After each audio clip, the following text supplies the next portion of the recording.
Pessoal, então vamos lá, vamos falar das principais tipologias de federalismo, tá? Então nós temos o federalismo quanto à formação histórica, por agregação ou por desagregação. Né? Por agregação, nós temos aí o exemplo dos Estados Unidos, como eu acabei de falar para vocês. E por desagregação, nós temos o Brasil, que era o Estado unitário e que atribuiu autonomias políticas às suas regiões chamadas de Estados da Federação. Muito bem? Além do federalismo por agregação e por desagregação, nós temos, quanto à repartição de competências, nós temos um federalismo centralizador ou descentralizador. Isso decorre muito da formação histórica do federalismo. O federalismo centralizador, ele tem uma grande concentração de poder nas mãos do ente central. E o federalismo descentralizador, pelo contrário, há uma boa repartição de competências entre a União e os Estados. E decorre, como eu falei para vocês, da formação histórica. Vamos usar como exemplo o Brasil e os Estados Unidos de novo. O federalismo centralizador é uma característica do Brasil. Por quê? Porque como ele era um Estado unitário que se desagregou, quando ele fez isso, ele manteve nas mãos da União o maior número de competências possíveis, atribuindo autonomia política para os entes da federação, mas concentrando na sua mão o maior número de poder, vamos colocar assim.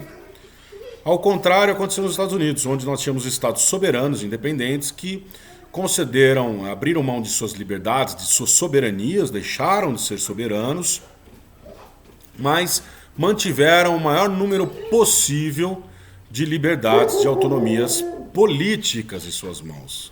É por isso que nos Estados Unidos um estado da federação pode legislar sobre aborto, sobre legalização de drogas, sobre pena de morte, e no Brasil isso não é possível.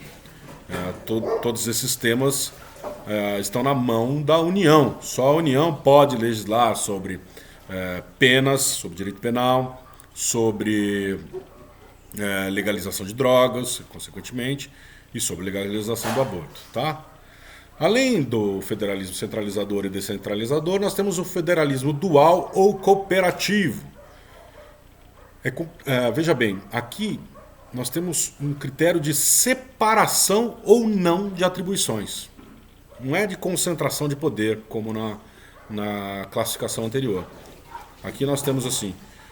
O que nós vamos analisar aqui? É bem dividido, as atribuições são bem divididas? Está muito claro o que é da União, o que é dever da União e o que é dever do Estado? Isso está bem claro? Né? No federalismo cooperativo, não há essa clareza. Ele é próprio do Estado social, desse Estado que contempla os direitos sociais, os direitos de segunda dimensão. Porque ele quer pecar pelo excesso. Então ele atribui, por exemplo, o dever de prestação de serviço de saúde não só à União, mas à União, aos estados e aos municípios concomitantemente. Então, eles têm competências concorrentes ou comuns. Tá certo? Então, esse é a característica do federalismo cooperativo. O contrário é o federalismo dual, onde há uma clara repartição. Olha, isso aqui muito bem definido, uma clara repartição. Isso aqui é competência dos estados, isso aqui é competência da União. Tá ok? Exemplo clássico, também os Estados Unidos da América. Muito bem. E aí nós temos na nossa classificação aqui das características, das tipologias do federalismo, nós temos, por fim, o federalismo de primeiro grau e de segundo grau, ou duplo grau. Muito bem. Federalismo de primeiro grau, ele comporta uma divisão, uma atribuição de autonomias políticas entre o ente central e os entes regionais. Então existe a União e os estados. No federalismo de duplo grau, ou de segundo grau, que é o caso brasileiro, aliás, único no mundo, além dos estados, nós temos a inclusão dos municípios como entes da federação. Tá legal? Então, por isso, nós temos essa característica. E no Brasil, o que nós temos então? Quais são as características do federalismo brasileiro? O federalismo brasileiro, ele é, quanto à sua origem, um federalismo por segregação, uma formação centrífuga do centro para fora, Em razão disso, ele é altamente centralizador em relação à concentração de poder, concentração de competências na mão da União. Ele também é um federalismo cooperativo, porque ele adota um modelo de Estado social. O Estado brasileiro é um Estado social, então busca pecar pelo excesso, atribuindo a mais de um ente da federação as mesmas competências. E ele é um federalismo de duplo grau, aliás, o único do mundo, porque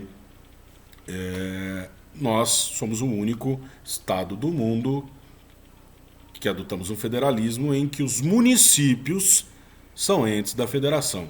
Professor, e o Distrito Federal, o que é? O Distrito Federal ele é uma mistura de Estado e município.